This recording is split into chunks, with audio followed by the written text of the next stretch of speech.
mimi sana sana uzungumzia kuhusu madhabahu. Ndio hiyo. Na madhabahu ya shetani, madhabahu ya kiungu na kila kitu ambacho kinahusikana na madhabahu.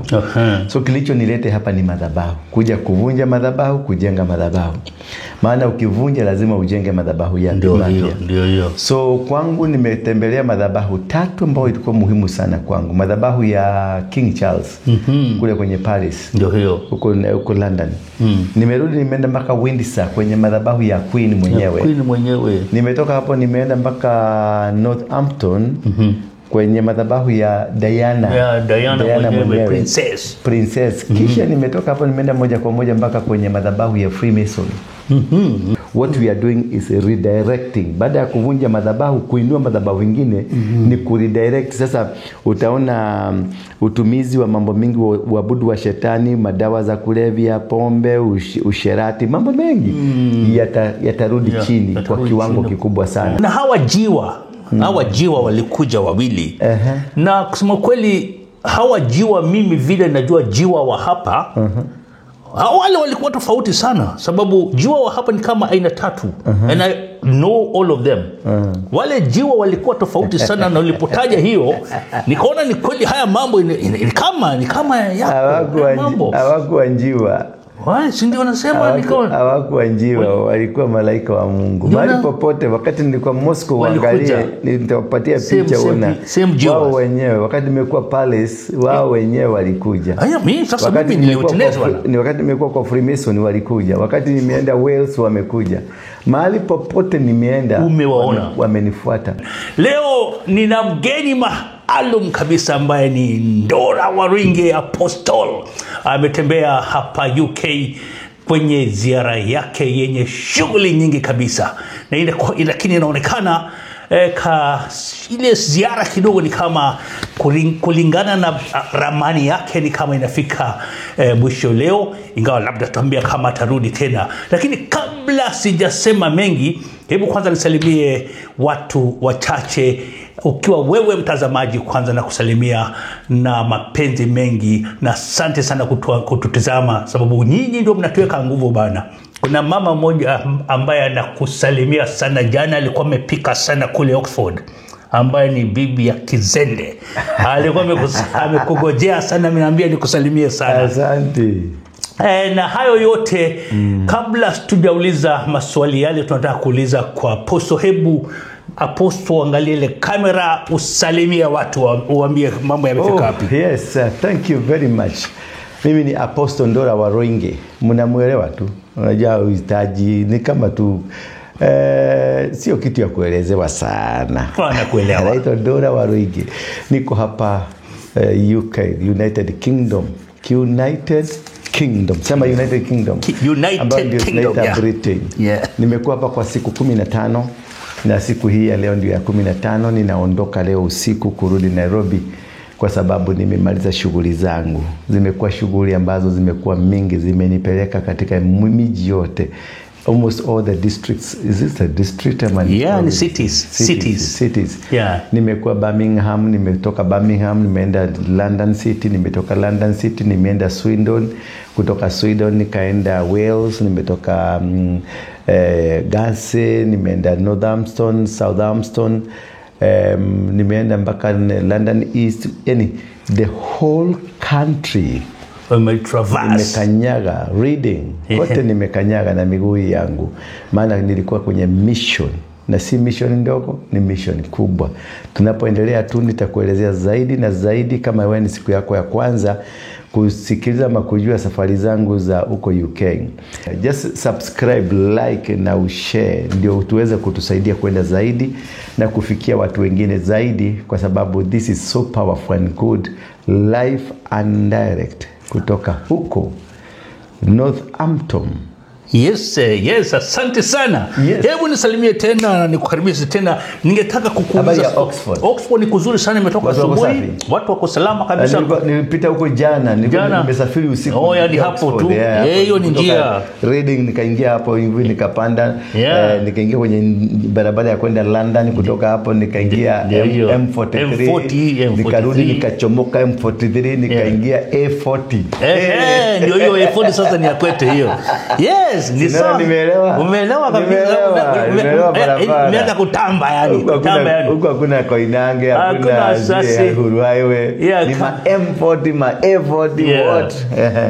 Lakini ningependa kidogo tu atuguzie kati ya zile sehemu zote ambazo umetembelea. Ni gani ilikuwa muhimu sana kwako?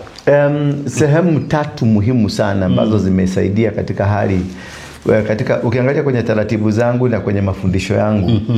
Mimi sana sana huzungumzia kuhusu madhabahu. Ndio hiyo. Na madhabahu ya shetani, madhabahu ya kiungu na kila kitu ambacho kinahusikana na madhabahu. So kilicho nilete hapa ni madhabahu. Kuja kuvunja madhabahu, kujenga madhabahu. Maana ukivunja lazima ujenge madhabahu ya ndio hiyo. So kwangu nimetembelea madhabahu 3 ambayo ilikuwa muhimu sana kwangu. Madhabahu ya King Charles kule kwenye Paris. Ndio hiyo. Huko London. Nimerudi nimeenda mpaka Windsor kwenye madhabahu ya Queen mwenyewe. Nimetoka hapo nimeenda mpaka Northampton kwenye madhabahu ya Diana mwenyewe, princess. Kisha nimetoka hapo nimeenda moja kwa moja mpaka kwenye madhabahu ya Freemason. Iko Reading pale Freemason walianzia. Hao watu kutoka Scandinavia. Unajua Freemason haikuanzishwa United Kingdom. Ililetwa na watu wanatoka kwenye Scandinavian countries. Scandinavian countries ni Norway, Poland, Holland, Belgium, Greece, Greek. Hizo ndizo Scandinavian countries ambazo ndizo ziko na wachawi wale wakali. Kama unataka mchawi wacha na Wakamba. Wacha kusumbua Wakamba. Wachana na Wakamba. Wewe wacha kusumbua Wakamba. Wacha kusumbua Wakamba. Tembea Manaijo. Tembea Belgium. Acha na Manaijo. Ni shadow. Hao ni vitoto vya kutumwa. Nenda kwa nani? Nenda kwa wa Norway. Nenda kwa wa Holandi, kule Uholanzi, Poland, uende kwa wa Belgium. Yani wanajua uchawi. Hivi vingine ni vitoto. Ukienda kwenye kuna sehemu nilifika mwisho kabisa nilipitia kwenye Stonehenge. Stonehenge hapo ndio wanajua. Sasa wachawi walidistributiwa kutoka pale. Hapo ndio wale wachawi wana control economy ya United Kingdom. Ama ya ulimwengu pia ya ulimwengu. Ina control kwenye sehemu inaitwa Stonehenge. Sasa hiyo sasa ukitembea sasa uende hapo, urudi uende Norway, uende Poland, Holland, uende Belgium, unaweza unganisha mambo. Germany sasa ndio kwa madhabahu. Baada ya hii madhabahu kuundika, the center, the Berlin division ile ilifanyika Berlin ndio sasa kwao wenyewe. Kwao kabisa. Sasa hasa hao ndio wamejenga madhabahu ile madhabahu kamili. Lakini mwanzo wa madhabahu iko kwenye sehemu inaitwa Reading. Hapo ndio madhabahu ya kwanza ilifanyika. Kutoka hapo walifanywa distribution, wakaenda Amerika, wakaenda Australia, wakaenda Canada, wakaenda nchi zote za dunia. Sasa hiyo ndio chemichemi ya madhabahu ya shetani. Na ndio ilikuwa muhimu sana kwangu kufika mahali pale. Nilifika, utaona hiyo picha iko hapo. Nilifika kwenye madhabahu na madhabahu yenyewe Mungu alinisaidia kuivunja. Ila ilikuwa ngumu. Ilikuwa kazi ngumu sana kama nyingine nilifanya Nairobi. Lakini nilifaulu. At the end of the day mambo na sasa ukisema hivyo umevunja, uliweza kujenga mengine wakati ule, wakati very very short time you've been here. It is 1 minute unavunja hii madhabahu. It's spiritual. Life is spiritual. Okay. Unavunja hii madhabahu na unajenga nyingine in the spiritual. It's about spiritual. Okay. Unavunja immediately, huwezi kuacha ikiwa vacant. Unavunja na unajenga, unavunja na unajenga. Alafu na unatoa sacrifice. Hiyo maneno yote unakamilisha, unaenda the next level of your life. Msikilizaji au mtazamaji unajisikia unasikia mambo hapa. Walikuwa wamekuja akiwa na misheni. Na misheni bado special missions. Na ningependa kukuuliza, ukapata nafasi nyingine ya kuja sehemu hii ama hii nchi tena, ni wapi umebakisha kutembea ambao ungependa sana kutembea, ama kule umetembea ni wapi ungependa kurudia? Ni kwanza kabisa nilikuja kwa mwezi wa 4. Kuna sababu kubwa kuja kwangu kwa mwezi wa 4. Kuja kwa mwezi wa 4 kuna ambatanisho na kwamba ndio mwanzo wa mwaka. Kabla tuletewe Gregorian calendar, mwaka ulikuwa unaanza mwezi wa 4. Mwisho wa mwaka ilikuwa mwezi wa 3.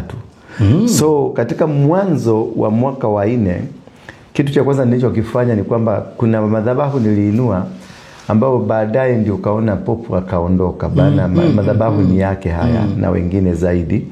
Sitaki kuchukua ati kusema ati mimi nilifanya popo afe. Hapana. Mwenyezi Mungu ailaze roho yake peponi. Yeah. Na kwa Wakatoliki wote nawaambia poleni.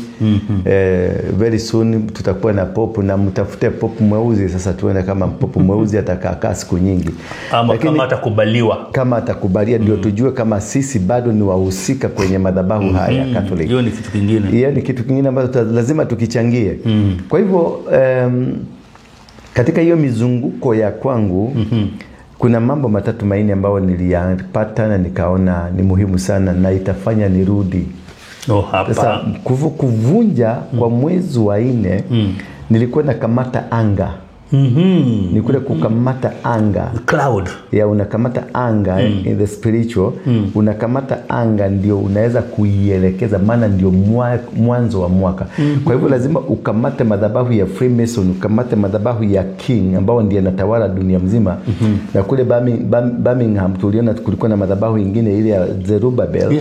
Tunakamata hiyo, alafu tukamata madhabahu ya Vatican na tukamata madhabahu ambayo iko Moscow. Sasa ndio tukaelekeza mwaka. Sasa we are reorganizing kuelekeza mwaka katika mazingira ya kiungu. Maana tumekamata anga, tumekamata madhabahu yote ya kishetani. Wale wote wahusika wa madhabahu ya shetani tumewakamata, kazi zao, malaika wao na nguzo zao zote tumezikamata. Kwa hivyo tumesilence the power. Tumesilence miungu yao yote. Sasa what we are trying is redirecting to where it's supposed to be, where the world is, the movement ya dunia ina Mungu anataka ikueaje. Sasa now what we are doing is redirecting. Baada ya kuvunja madhabahu, kuinua madhabahu vingine ni kuredirect. Sasa utaona utumizi wa mambo mengi, uabudu wa shetani, madawa za kulevya, pombe, usherati, mambo mengi yatarudi chini kwa kiwango kikubwa sana. Na ile mambo ya one world order itarudi chini kwa kiwango kikubwa sana. Na revival itainuka kwa kiwango cha juu dunia mzima. Revival ya Kikristo utaona itainuka kwa njia, maana ilihitaji mtu ambaye alikuja ainue tena upya madhabahu, afanye magano mapya, afanye the renew ya madhabahu mapya, ndio tuweze kuingia katika mikataba mipya na Mungu. Kidogo niulize, wakati unasema mlifanya, mimi nikuona ukiwa peke yako hapa. Lakini ukisema mlifanya ama yani yote mmefanya, ni kama uko na watu wengine ambao mnafanya nao. Kwenye Biblia kuna huyu Gehazi alimwenda kumwambia Elijah, akamwambia maadui wamekuja na ni wengi sana. Na akamwambia usiwe na wasiwasi, maana walio na sisi ni wengi kuliko sisi. Kwa hivyo ni imani. Na imani natembea na malaika. Mahali popote ninapoenda natembea na malaika. Niko na Yesu, niko na Roho Mtakatifu, niko na Mungu. Wakati Mungu alikuwa anatengeneza mtu, alisema tumuumbe mtu kama sisi.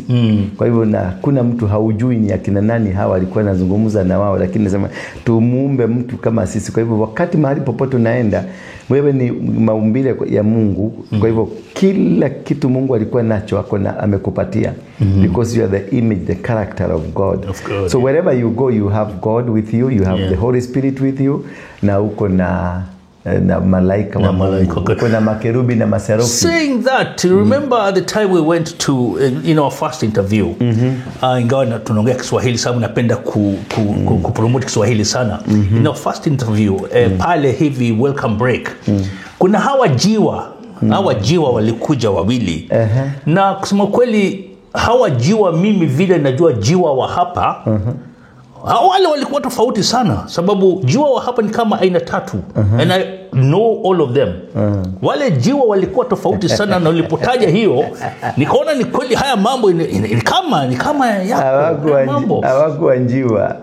Si ndio wanasema hawakuwa njiwa, walikuwa malaika wa Mungu. Mahali popote, wakati nilikuwa Moscow, uangalie, nitawapatia picha una wao wenyewe. Wakati nimekuwa Palace, wao wenyewe walikuja. Mimi sasa mimi niliutenezwa. Ni wakati nimekuwa kwa Freemason walikuja. Wakati nimeenda Wales wamekuja. Mahali popote nimeenda umewaona, wamenifuata. Maana ni malaika walinzi Hao ndio malaika walinzi. Na ndio safari yako inaenda vizuri bila tabu. Unaona sina hiccup hata kidogo. Na kwingine nakwambia tu nataka kufika mahali fulani, sikwambii unaamini wapi. Lakini nakupeleka, mimi si mwenyeji hapa, nakupeleka kule.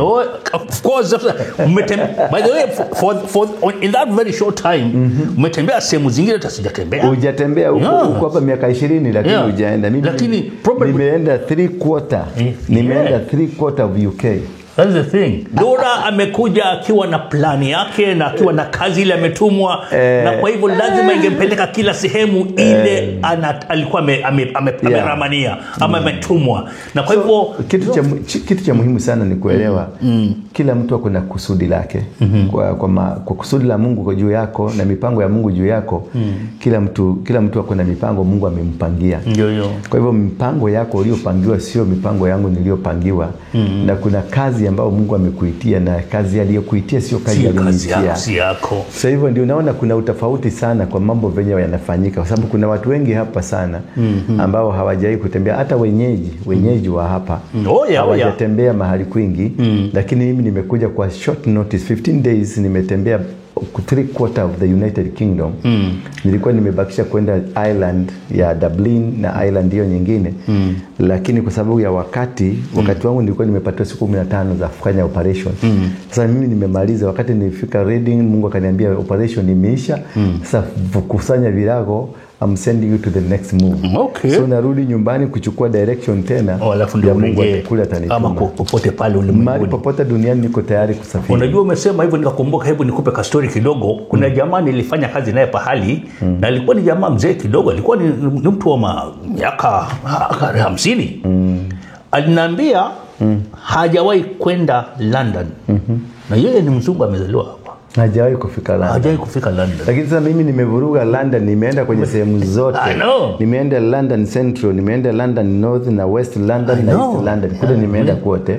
Na kwingi nimetembea kwa miguu yangu.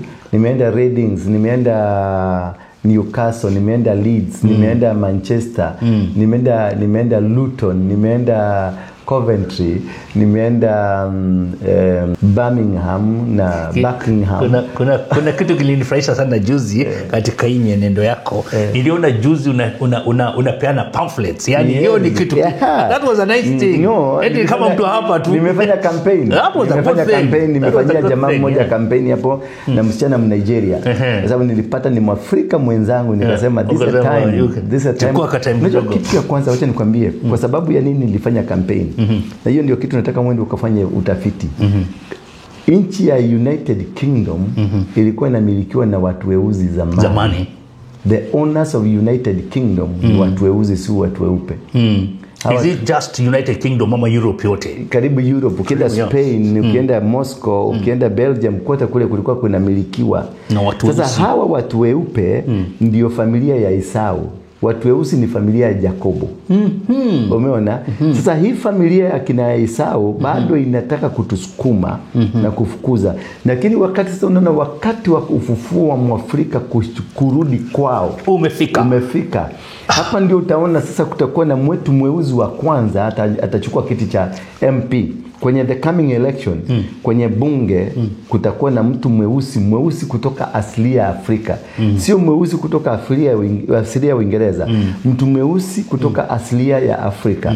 Tutakuwa na mtu mweusi. Sasa hizi tuko na councillors, tuko na mayors ambao ni asili ya Kenya, asili ya wa Nigeria, asili ya wa Ghana. Wako hapa wanafanya, Wahindi wamo wanafanya hapa. Lakini this is the first time utapata mtu mwenye asili ya Afrika. Na atakuwa member of parliament. Na ninaona kama atakuwa Mkenya wa kwanza kabisa atakayeshinda mwanamke, atakayeshinda mwanzo kabisa wa kwanza kabisa kuwa mbunge, atakuwa Mkenya. Maoni yetu ni maoni yangu na maombi yangu. Hivyo nilihusika, nilienda kufanya campaign na nikasambaza vile vikaratasi kwenye nyumba za watu. Uzuri wa huko sio kama kwetu. Kule kwetu lazima weke maposto, mabango weke barabarani, kisha maroli malori yazunguke akipiga makelele. Hapa ni uende kwenye nyumba, mabango yako mazuri madogo unarusha kwenye mlango. Zile reflex zile zinarishwa kwenye box, letterbox pale. Yeah.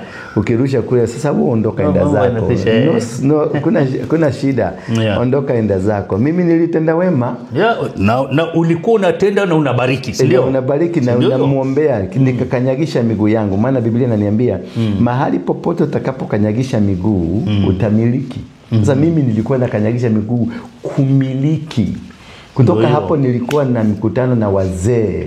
Hapa. I think uliona hiyo. Niliona lakini sikuweza kuhudhuria, nilikuwa kazini. Tulikuwa na wazee ambao ni wanaume wote niliwakusanya ambao wanakaa katika mji huu. Wote tukakwenda tukachinja mbuzi, tukakula pamoja, tukakuwa na mawasiliano moja.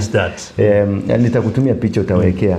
Tulikuwa na mawasiliano 1 2 3, tukazungumzia mambo manne ambao tulizungumzia. Tulizungumzia kuhusu the boy child. Tulizungumzia kuhusu ulevi na madawa za kulevya. Tulizungumzia kuhusu kumiliki ardhi hapa. Kumiliki ardhi. Na tulizungumzia kuhusu kubadili nia. Unajua kuna kule kuishi mahali ulikuja ukiwa mtumwa, bado unaishi kama mtumwa miaka yote. Sasa nilitaka kubadili nia. Sasa ulifika, we are here. You are here because you belong here. Hii ni ardhi yako, ilikuwa ya babu zetu. Kuja kutembea. Haukuja kutembea, ulikuja kwenu. Kwa hivyo miliki mashamba. Miliki mashamba, miliki mahospitali, miliki makampuni, miliki mabiashara. Nikaenda kwenye barabara moja inaitwa barabara moja kwenye Northampton, kuna biashara nyingi sana. Pale kuna nini? Kwenye mji kwenye tukatembea tukakuta kuna Waganda wamemiliki biashara, kuna Watanzania wamemiliki biashara, kuna Wakenya wamemiliki biashara, wa Nigeria wamemiliki biashara. It is going well. That's a trend now. That's a trend.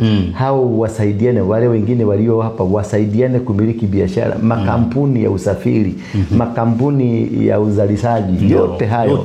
Mashamba ya kilimo wa Afrika wherever wako wamiliki, wakamate ile miliki. Ndio kwa maana hiyo ndio kitu kimoja nilikuja kufanya hapa, kuvunja madhabahu yaliyozuia wa Afrika kumiliki. Nimeenda Oxford nikakuta Dr. Maina, ni mama mmoja kutoka Karatina. Na by the way, asante sana kwa ulimkaribisha, alikutafuta sana. Huyo mama ni mhariri katika chuo kikuu cha Oxford University. Unakuta mama Mkenya ambaye ndio mwalimu pale, na ikanifurahisha sana. Na kusalimia Dr. Maina, Dr. Mary Maina, mahali popote ulipo unatutazama, unakumbuka hapa na wewe ni mmoja wetu. Asante. Nakupenda. Alafu sana nikakuta ako na hari kubwa ya kumpigania mtoto mvulana. Sana. Tutakuwa na kikao kingine, Mungu majaliwa, miezi 2-3 nitakaporudi hapa. Tutakuwa na kikao cha kuita vijana wote wa kutoka Afrika. It's very important. Tuwaite pamoja kwenye kongamano moja, tuweze kuzungumza na wao. Wa Nigeria wakuwe pale, Waganda wakuwe pale, Waganda wakuwe pale, wa Kenya wakuwe pale. Kila watu na tamaduni. Najua kila nchi na tamaduni yake. Sasa wacha Wakikuyu, wacha Wakamba. Nchi yenyewe iko na tamaduni. Tukalete utamaduni wa nchi wa Nigeria, utamaduni wa nchi ya Kenya, utamaduni wa nchi ya Tanzania. Tukashirikiane kama ndugu moja. Do you think there's one culture that ati mshika Kenya ni culture? Kiswahili ni culture. Basi hiyo ni lugha. Ni lugha, lakini iko na tamaduni yake, iko na mambo yake. Kwa hivyo kuna ile lugha ambayo ni ya kitaifa. Hiyo ndio tutaweza kuipendekeza sana. Lakini bado tutakubalisha vikundi mbalimbali, kama ni Wakikuyu wakikuja walete chakula yao, wa Nigeria walete fufu, tutaangalia maneno kama hayo. Wa Tanzania walete mtori na supu ya mtori. Ana nyingi nyingi nzuri zao. Chakula nzuri kuendeleza mass. Kwa sababu we need to promote and now start owning. Sasa ni positioning. Putting yourself into the position and owning. Tukishika anga, kwa sababu sasa tumekamata anga. Sasa ni kukamata ardhi yenyewe, kukamata kila kitu, na the next thing tutashinda. Nilikuwa na mchanga pale kwenye Birmingham pale. Ni kwa sababu gani? Sababu ya kwanza ni kwamba mchanga ule ndio uliochukuliwa kutoka kwa nchi yetu. Maana nchi yetu ndio iliyo na baraka. Afrika ndio nchi yetu.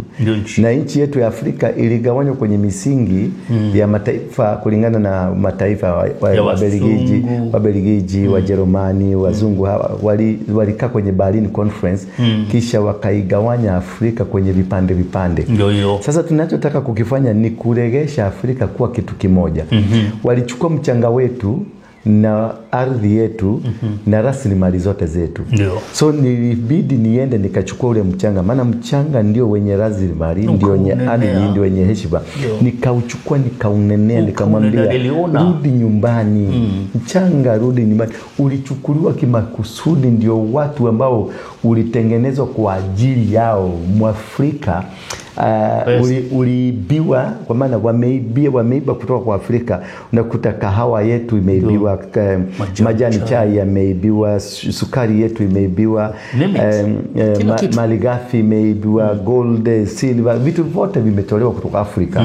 Na kilichorushiwa katika Afrika ni magonjwa, tukarushiwa confusion, tukarushiwa madikteta, tukarushiwa makanisa ina mbalimbali ya kutugawanya kwenye misingi ya kimakanisa, misingi ya kidini, misingi ya kikabila. Yani mipaka ikawekwa ya Wakikuyu, Wajaluo, kukakuwa na mpaka wa Kenya, Tanzania, kwa kusanisha wote. Alafu kukakuwa na wanaongea lugha ya Kifaransa, wanaongea lugha ya Kisungu, wanaongea Kibelgiji. Yani unakuta kuna vitu vilifanywa kwa makusudi kuhakikisha wametutawala.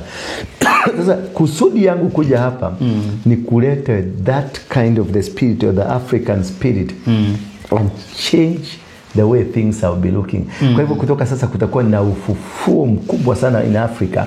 Na wazungu watakiona cha mtamakuni. They will work for us. Watafagia nyumba zetu in future. Si in future, kwanza sasa.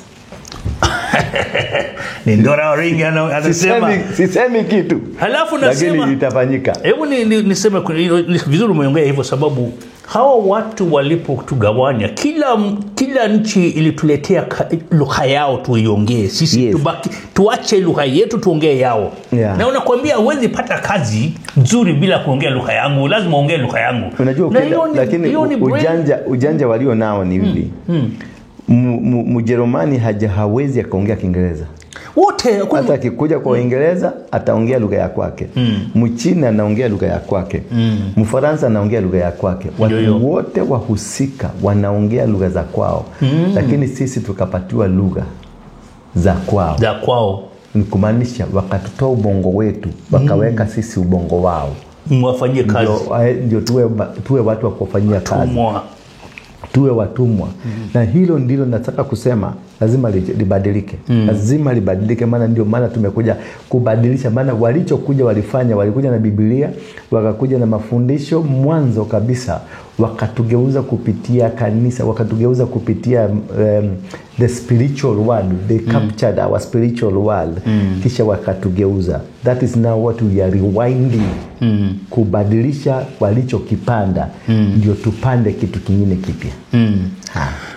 Ni ajabu sana, sababu mimi ujisikia ni vizuri tuongee Kiswahili chetu, ili kwamba watu sababu ya nini tunaongea Kizungu kila wakati. Kiswahili ndicho kitu muhimu katika maisha yetu. Lugha yako ni muhimu sana katika maisha yako. Unajua kuna huyu jamaa anaitwa Bob Marley alisema, emancipate yourself from mental slavery. None but yourself can free your mind. No fear for atomic energy, because none of them can stop the time. For how long shall they kill our prophets as we stand aside and look? Freedom song. Freedom song. This is the time for the freedom song. I know. This is a time for the change. This is a time for the transition. This is a time that God had chosen for us. Kwa hivyo majira ni haya. Bob Marley alikuwa ameona mbali. Alikuwa ameona mbali sana. Popu lazima aondoke, wazee wengine lazima wataondoka, na watu wengine walioshikamata sisi. Ni vizuri umeongea hivyo. Nikuulize swali moja, kama sijui kama unajibu ya hilo. Pop ameondoka. Obviously kutakuja pop mwingine. Kingi akiondoka, kutaletwa mtoto wake. Na yale madhabahu ambayo ameshikilia. Wakati uliniona nikibeba mchanga ule, madhabahu yale yalivunjika. Ole ndio ulivunja. Yalivunjika. Oh, okay. Yeah. Wakati ule nimeshika ule mchanga ndio madhabahu ya popu ikaanguka. Okay. Na yeye pia kaanguka. Kuanguka kwa popu wakati wa Easter ni kumaanisha, ni kuashiria kwamba ufufuo, waliokuwa nazuia ufufuo wameondoka. Sasa ufufuo utaingia. Maana kina Popu, kina Charles, kina Bama, kina nani ndio waliokuwa na misingi ya kuzuia ufufuo, revival. Nao maana Mungu amewaondoa kwenye mamlaka, basi unakuta kuna kitu kipya kitaanza kutendeka kwenda mbele. Hata kwenye hao uchaguzi wa Popu utaona kuna kitu kitafanyika sicho cha kawaida. Si cha kawaida. Hata hapa United Kingdom kuna kitu kitafanyika ambacho si cha kawaida. Ni vitu vipya, vitu vingine mbali sana. Mapya. Na utakuta vijana asilia watainuka. Utakuta sasa waliokuwa wanatuongoza, wanatutawala kwa mabavu atarudi nyuma, kisha kutakuwa na mwinuko mpya wa maongozi mapya ambayo kila mtu, vijana barabara, majensi watafanya wale bana. Mimi naogopa.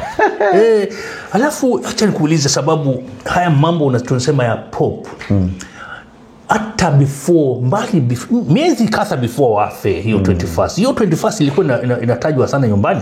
21st ilikuwa inatajwa, lakini wale wa nyumbani walikuwa nafikiria ni Ruto atakufa.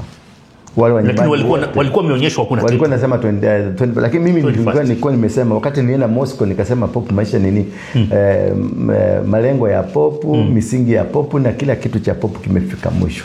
Nilikuwa tunangojea data ndio nikakuja hapa kwa sababu hii ni miliki moja na Pope katika ulimwengu wa kiroho. Hii ni miliki moja. Kwa hivyo lazima ningekuja pia nivunje madhabahu haya ndio ile miliki ili kose nguvu. Ikose nguvu ile ndio ififie. Rafiki yangu. Baba. Bwana wewe bwana ni mtu anasoma mengi sana. Tuko Northampton na tuko na Ndura Waringi manake apostle.